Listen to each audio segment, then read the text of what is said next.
जज्बात का डर था, आखिर वही हुआ। ईरान और इजराइल में जंग शुरू हो गई है। गाजा और लेबनान में इजराइल के हमले के बाद ईरान ने इजराइल पर 200 से ज्यादा मिसाइलों से हमला किया है। ईरान के हमले के बाद अमेरिका और यूरोपीय देश इजराइल के साथ खड़े हो गए। वहीं ईरान ने चेताया है कि अगर इजराइल ने पलटवार किया तो तेहरान फिर हमले करेगा।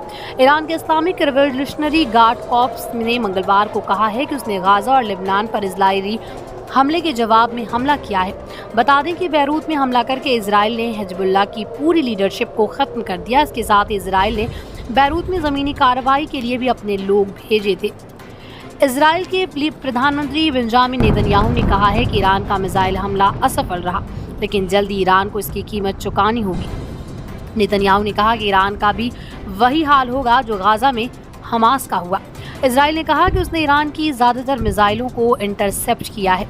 वाशिंगटन ने भी कहा है कि अमेरिका और इजराइल के मिसाइल विध्वंसकों ने ईरान की मिसाइलों को मार गिराया है। ईरान ने दावा किया है कि उसकी ज्यादातर मिसाइलों ने अपने टारगेट को भेदा है। ईरान की पैरामिलिट्री रिवोल्यूशनरी गार्ड्स का दावा है कि 90% मिसाइलें अपना टारगेट हिट करने में सफल रहीं। ईरान के सरकारी टीवी चैनल ने अरक कौम और तेहरान में लोगों के जश्न और आतिशबाजी की तस्वीरें जारी की। रिपोर्ट्स में दावा किया गया कि अरक कौम और तेहरान में जश्न का माहौल है।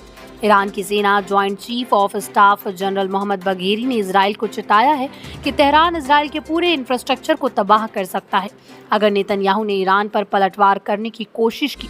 बघेरी ने कहा कि रिवॉल्यूशनरी गार्ड्स पूरी ताकत से हमला करने के लिए तैयार हैं, साथ ही किसी भी हमले को ध्वस्त कर सकता है। इजराइल के मिलिट्री प्रवक्ता एडमिरल डेनियल हगारी ने कहा है कि ईरान के मिसाइल अटैक में किसी के मारे जाने की कोई खबर नहीं है। हगारी ने कहा है कि इजराइल से ज्यादा मिसाइलों को इंटरसेप्ट कर लिया गया है, जो कि इजराइल के मध्य और दक्षिणी हिस्से में दागी गई थी। इजराइल ने एक्स पर लिखे गए एक पोस्ट में दावा किया कि ईरान के मिसाइल हमले में जेरिको में एक फिलिस्तीन नागरिक मारा गया। अमेरिकी राष्ट्रपति जो बाइडेन ने इजराइल का समर्थन किया। वाशिंगटन ने कहा है कि वो इजराइल के साथ बातचीत कर रहा है और तेल अवीव पर किसी भी तरह के हमले का उचित दबाव देने के लिए सहयोगियों से बातचीत कर रहा है। संयुक्त राष्ट्र सुरक्षा परिषद ने मिडिल ईस्ट में जारी तनाव पर आपात बैठक बुलाई। ये मीटिंग बुधवार को सुबह 10 बजे होगी। इस मीटिंग के लिए फ्रांस और इजराइल ने प्रस्ताव रखा था। इजराइल पर ईरान के हमले से पहले तेल अवीव में शूटिंग की घटना हुई थी, जिसमें 6 लोग मारे गए। पुलिस ने 6 लोगों की मौत की पुष्टि की है। इजराइल ने कहा है कि जाफा के बुलवर्ड में हमले को अंजाम देने वाले 2 हमलावरों को सुरक्षा एजेंसियों ने मार गिराया है।